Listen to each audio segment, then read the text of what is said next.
महायोगपीठे तटे भीमरथ्या वरं पुण्डरीकाय दातु मुनीन्द्रे समागत्य तिष्ठन्तमानन्दकन्दं परब्रह्मलिङ्गं भजे पाण्डुरङ्गं। नमो सद्गुरु तुकया ज्ञानदीपा, नमो सद्गुरु सच्चिदानन्दरूपा, नमो सद्गुरु भक्त कल्याणमूर्ती, नमो सद्गुरु भास्करा पूर्ण कीर्ती। शुकासारखे पूर्ण वैराग्य जाचे, वशिष्ठा परिज्ञान योगेश्वराचे। कवी वाल्मिका सारखा मान्य ऐसा, नमस्कार माझा श्री सद्गुरु रामदासा। जय जय रघुवीर समर्थ। रामकृष्ण हरी।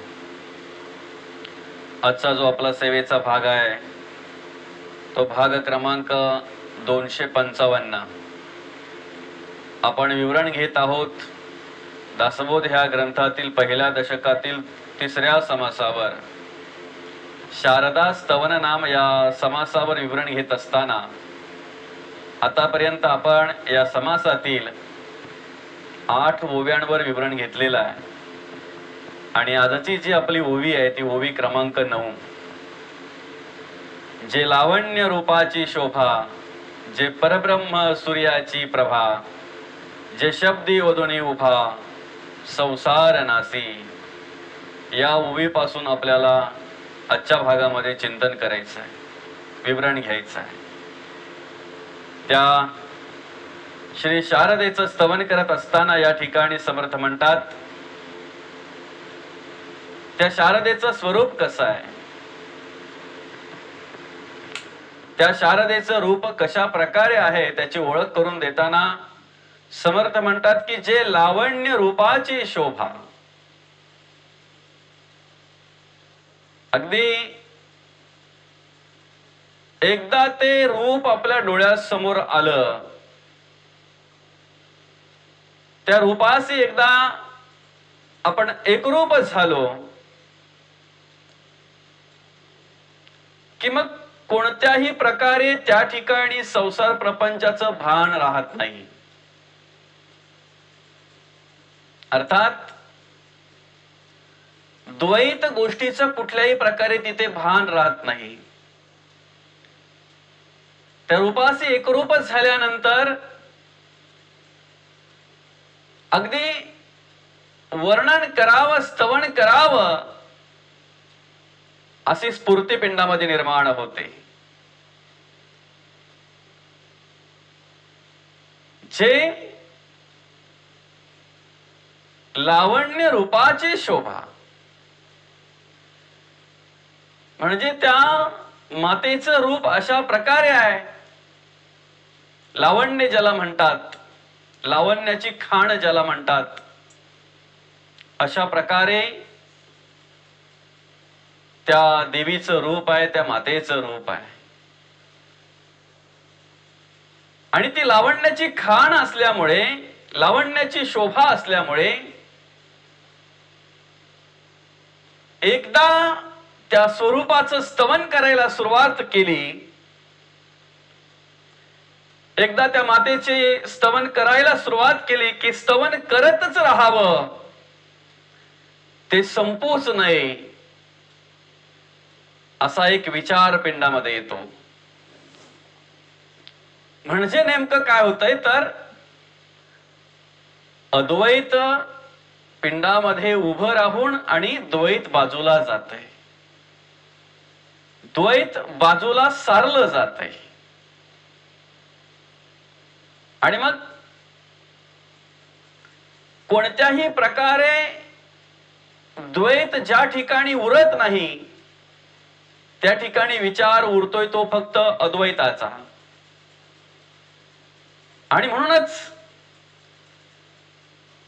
मग त्या ठिकाणी भूमिका अशी उभी राहते, त्या ठिकाणी अशा प्रकारची स्थिती उभी राहते की आपण फक्त आणि फक्त त्या देवीचं स्तवनच करत राहायचं आहे। जेवढं स्तवन करू तेवढं थोडं, अशी एक प्रकारे न संपणारी भूक त्या ठिकाणी निर्माण होते. परमार्थाची, भक्तीची. कारण त्या देवीशी एकदा तो एकरूपच झाला ना, की मग त्या ठिकाणी विरक्त अवस्था निर्माण होते आणि आसक्ती उरते ती फक्त परमार्थाची. आसक्ती निर्माण होते ती फक्त भक्तीची. आणि मग तिचं ते भक्तीचं रूप, ती देवी भक्ती म्हणून ज्या ठिकाणी उभी राहते, शक्ती म्हणून ज्या ठिकाणी कार्य करते, सद्विद्या आत्मविद्या म्हणून ज्या ठिकाणी कार्य करते, ते रूपच अशा प्रकारे आहे की ते पाहतच राहावं, त्याचा अनुभव घेतच राहावा. त्याची जी आत्मप्रचिती आहे ती आत्मप्रचिती घेतच राहावी, असा विचार प्रत्येकाच्या पिंडामध्ये येतो. त्या मनाला एकदा ती आवड लागली ना, की ते मनही त्या ठिकाणी रममान होतंय. मग त्याला कुठल्याच प्रकारचं वेगळं भान राहत नाही, कुठल्या प्रकारची चिंता त्या ठिकाणी उरत नाही, कुठल्या प्रकारचे वेगळ्या प्रकारचे विचार त्या ठिकाणी उरत नाहीत. त्या मनाकडे स्थिरता निर्माण होते आणि एकदा ती स्थिरता निर्माण झाली की मनाला ही आवड त्या देवीच्या स्तवनाची निर्माण होते. मग त्या मनालाही असं वाटतंय की आपण किती स्तवन करावं, आपण कशा प्रकारे भजन करावं, आपण कशा प्रकारे त्या देवीचं नामस्मरण करावं, त्या मातेचं नामस्मरण करावं. अशा प्रकारे कधीही न संपणारी भूक त्या मनाकडे निर्माण होते.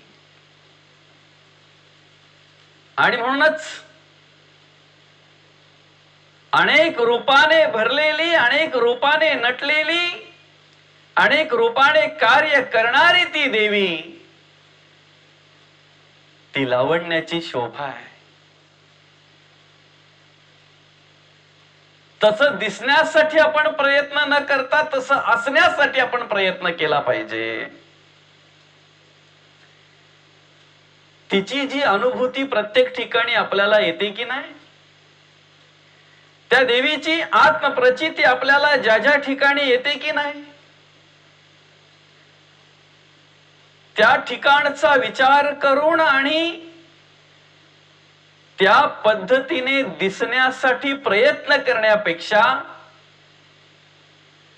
त्या विचारात असण्यासाठी प्रयत्न करावा. म्हणजे काय होईल, एकदा ते श्रवण रूपी अमृत पिंडामध्ये गेलं, अंतःकरणामध्ये गेलं की मग बाह्य काया सुद्धा लखलखीत होईल. अंतरंग बदलला ना की बाह्यरंग बदलायला वेळ लागत नाही. बाह्यरंग सहज बदलला जातो. त्यासाठी अंतरंग बदलला पाहिजे. अंतरामध्ये त्या श्रीरंगाचा रंग जर असेल, अंतरामध्ये त्या पांडुरंगाचा रंग जर असेल, तर बाह्य अंगाकडेही तेच दिसतंय आपल्याला, त्याचंच दर्शन होतंय. म्हणून जे लावण्य रूपाची शोभा, एवढंच नाही तर ती देवी म्हणजे कोण आहे, ती मूळ माया म्हणजे कोण आहे, जे परब्रह्म सूर्याची प्रभा, जे परब्रह्म. आणि त्या ठिकाणी उपमा कसली दिलेली आहे, परब्रह्म सूर्याची प्रभा. सूर्य आणि प्रभा वेगळं करू शकत नाही. ते त्याचं स्वरूप आहे, ते त्याचंच रूप आहे. जे परब्रह्म म्हणून सर्वत्र कार्य करतंय त्याचंच रूप म्हणजेच त्याचंच सामर्थ्य म्हणजेच त्या देवीचं स्वरूप आहे. जे परब्रह्म सूर्याची प्रभा, फक्त आपण त्या सूर्याच्या सन्मुख पाहिजे, मग त्या सूर्याची प्रभा आपल्याला पाहायला मिळेल. त्या प्रभेद्वारे सूर्याचं दर्शन होईल. सन्मुख जर असलो तर त्या सूर्याच्या प्रभेची आपल्याला ओळख होईल. आपण म्हणतो सूर्य उगवला मावळला,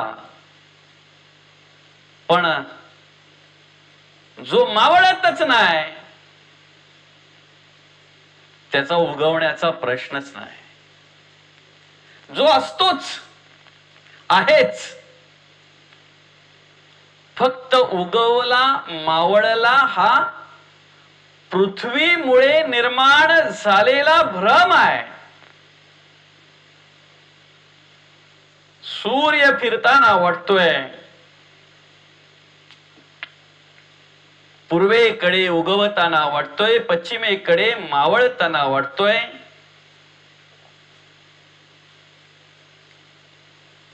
पण हे सगळं कार्य पृथ्वीमुळे बदलत असतंय. खऱ्या अर्थाने त्या सूर्याच्या भोवती पृथ्वी फिरते. जोपर्यंत ही पृथ्वी त्या सूर्याच्या सन्मुख आहे तोपर्यंत त्या सूर्याची प्रभा ही पृथ्वीवर कार्य करत असते.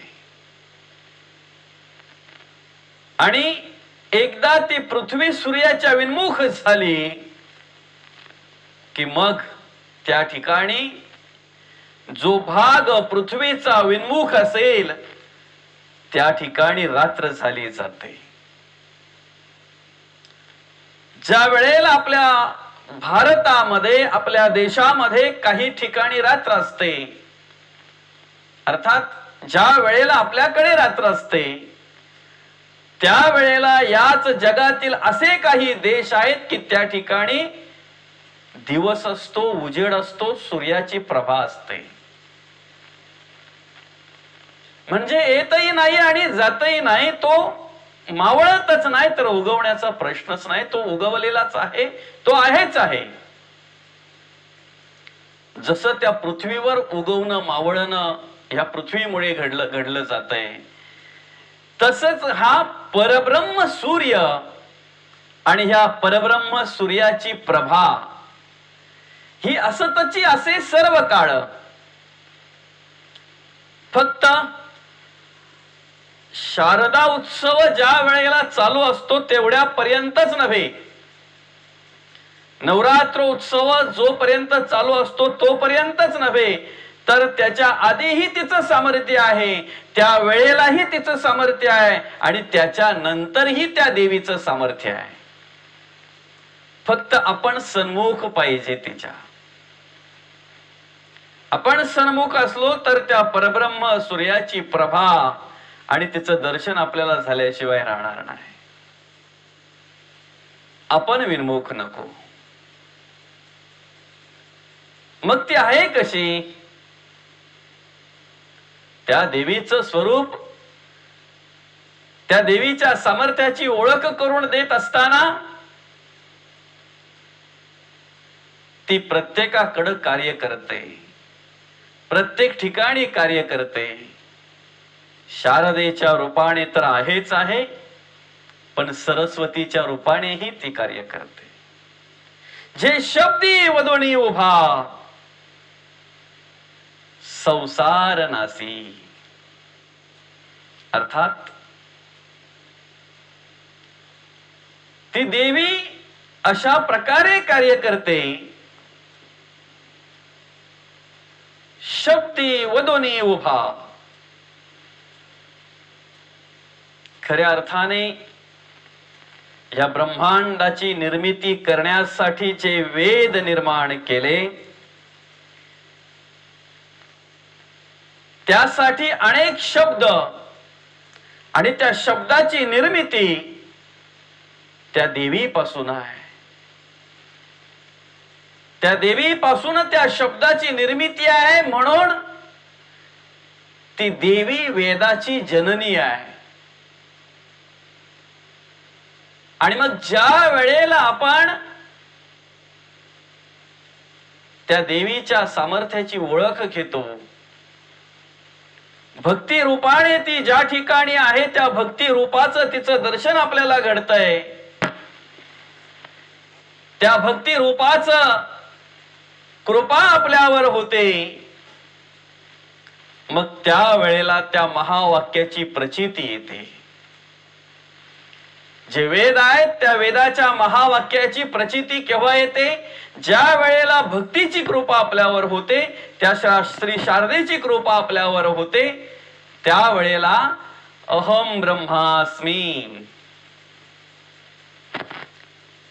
तत्त्वमसि प्रज्ञानां ब्रह्मः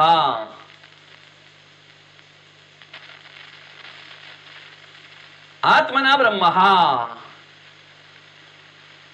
अर्थात या महावाक्याची प्रचिती केव्हा येते? ज्या वेळेला ती भक्ती आणि त्या भक्तीचं दर्शन आपल्याला घडतंय. भक्ती रूपाने जी श्री शारदा कार्य करते, भक्ती रूपाने जी देवी कार्य करते, या देवी सर्व भूतेषु भक्ती रूपेण संस्थिता. नमस्तस्यै नमस्तस्यै नमो नमः. त्या देवीची कृपा ज्या वेळेला होते, त्या वेळेला त्या शब्दातून, त्या महावाक्यातून आणि त्या महावाक्याचं प्रचिती आपल्याकडे येते. त्या महावाक्याची प्रचिती आपल्याला आल्याशिवाय राहत नाही. अहम ब्रह्मास्मी तत्त्वमसि अयमात्मन ब्रह्मः प्रज्ञानाम ब्रह्मः. जे शब्दी वदोनी उभा संसार नासी. ती काय कार्य करत असते? त्या प्रकारचे शब्द वदवून घेत असते ती. आज या कलियुगामध्ये माणसाला माणसाची जाणीव करून देण्यासाठी माणसाने सरळ मार्गाने चालावा, सरळ मार्गाने प्रवास करावा, म्हणून कोणत्याही प्रकारे शस्त्र हातात घेतलेलं नाही, हत्यार हातात घेतलेली नाहीत. संतांनी शस्त्र हातात घेतलं नाही. एकच शस्त्र आहे, शब्दरूपी शस्त्र. आम्हा घरी धन शब्दांचीच रत्ने, शब्दांचीच शस्त्रे यत्ने करू. आणि तेच शब्द वदुनी उभा. संसार नासी म्हणजे काय? तर तो संसारामध्ये जे आसार आहे, सौआसार, जे नको असलेला पार्ट आहे, तो बाजूला सारला जातो. त्या संसारामध्ये माणसाला ज्याच्या गुणे दुःख प्राप्त होतंय, माणसाकडचं सुख लांबवर जातंय आणि मनुष्य चिंताग्रस्त होतो, विचारग्रस्त होतो. त्या भ्रमाचं निरसन करण्याचं काम ती देवी करत असते. त्या आसार गोष्टीचं काम, सारण्याचं काम, आसार बाजूला सारण्याचं काम त्या देवीच्या कृपेने घडत असतंय. आणि मग एकदा त्या आसार गोष्टी बाजूला झाल्या कि मग त्याच संसारामध्ये माणसाला समाधान प्राप्त होते. त्याच संसारामध्ये मनुष्य रममाण होतो आणि आनंदाने त्या ठिकाणी कार्य करायला लागतो. अवघाची संसार सुखाचा करीन, आनंदे भरीन तिन्ही लोक. अशा प्रकारचं स्वरूप आहे तिचं. ती देवी काय करते? जे शब्दे वधूने उभा संसार नासी. एकदा हा भ्रम बाजूला झाला, हे अज्ञान ही अंधश्रद्धा एकदा बाजूला झाली संसारातली, कि मग त्याच देवीच्या कृपेने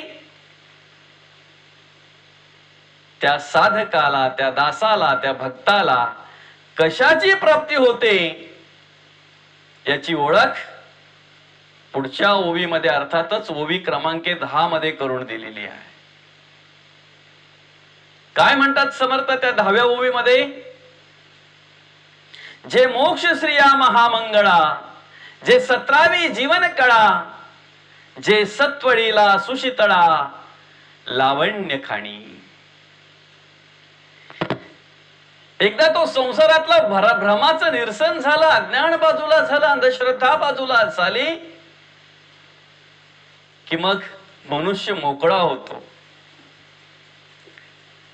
ज्याला मुक्त म्हणतात किंवा त्याच्याही पलीकडची स्थिती ज्याला जीवन मुक्त म्हणतात,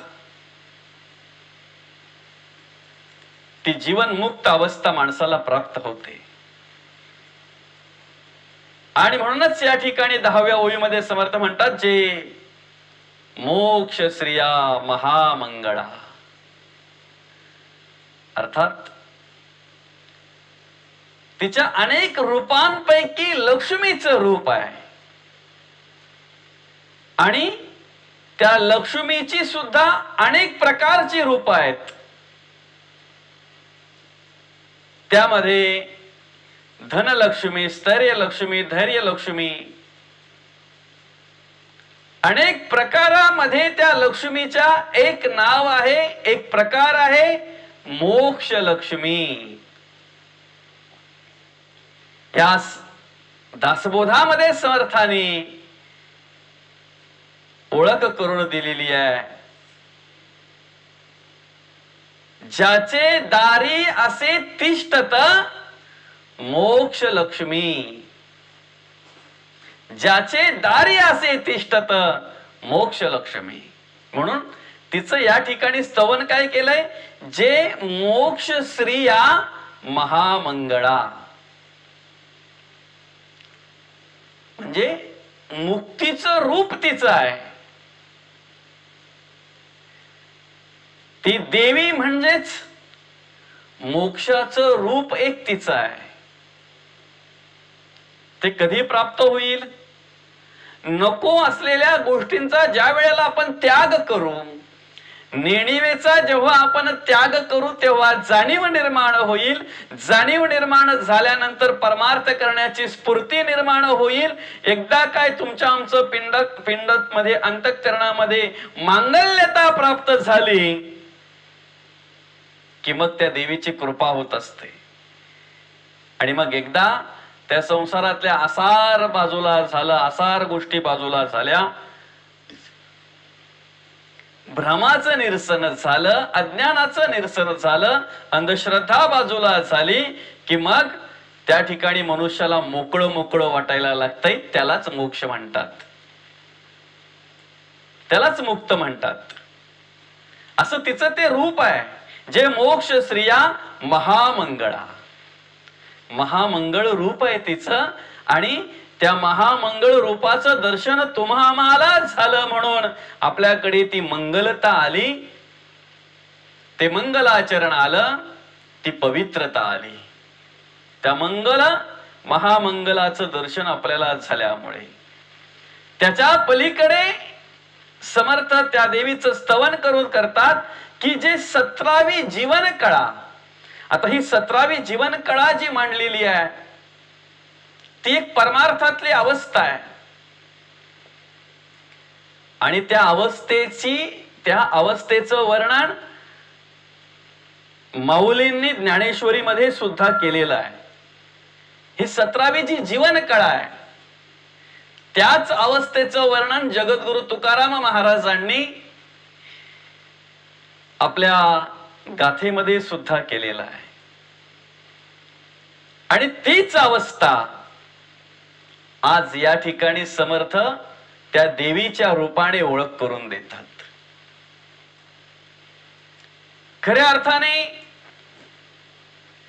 या ठिकाणी पंच ज्ञानेंद्रिय पंच कर्मेंद्रिय शब्द स्पर्श रूप रस आणि गंध त्याच्या पुढे जे इंद्रिय आहेत आणि जे कर्मेंद्रिय आहेत, वाचा पाणी पाद शिष्ण आणि गुद, पंच प्राण या ठिकाणी कार्य करतात. प्राण, अपान, व्यान, उदान आणि समान. अंतःकरण पंचक कार्य करते. त्या अंतःकरण पंचकातील अंतःकरण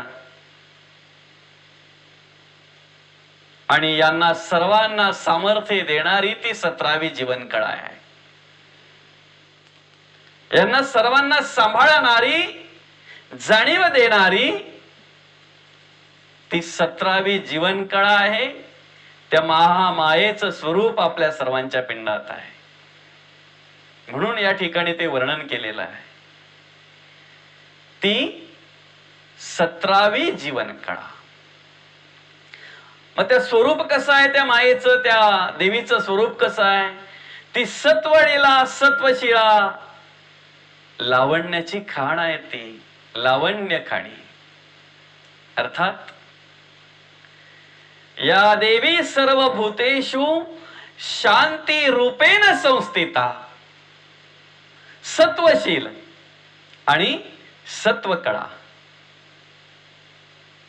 जे सत्वशील, सत्वकळा, सुशीतळा, लावण्याची खाण आहे ती. अशा त्या देवीचं दर्शन एकदा माणसाला झालं की माणसाकडे ही शांतता निर्माण होते, मन शांत होतंय. सुशीतला म्हणजेच सत्वगुण त्या ठिकाणी प्राप्त होतो, सात्विक वृत्ती प्राप्त होते. आणि मग जे लावण्याची खाण म्हणून ते स्वरूप त्या देवीचं आहे, त्या देवीचं स्तवन करण्याची स्फूर्ती, त्या देवीचं नामस्मरण करण्याची आवड त्या पिंडामध्ये निर्माण होते. म्हणून त्या देवीचं स्तवन करत असताना समर्थ म्हणतात की जे मोक्ष श्रिया महामंगळा, जे 17वी जीवनकळा, जे सत्वळीला, सुशीतळा, लावण्य खाणी. अर्थात मग ती देवी आहे कशी? त्या देवीचं स्वरूप काय आहे? त्या देवीला सामर्थ्य कोणाचं आहे? आणि ती देवी कशा प्रकारे कार्य करते याची ओळख ओवी क्रमांक 11 मध्ये समर्थाने करून दिलेली आहे. जे अव्यक्त पुरुषाची व्यक्ती, विस्तारे वाढली इच्छाशक्ती, जे कळी काळाची नियंती, सद्गुरु कृपा. या 11व्या ओवीवर आपल्याला विवरण घ्यायचं आहे. भाग क्रमांक 256 मध्ये तत्पूर्वी झालेली सेवा समर्थांच्या चरणी पांडुरंग परमात्म्याच्या चरणी अर्पण करून या ठिकाणी या सेवेला आपण पूर्णविराम देऊया. रामकृष्ण हरी, रामकृष्ण हरी, रामकृष्ण हरी.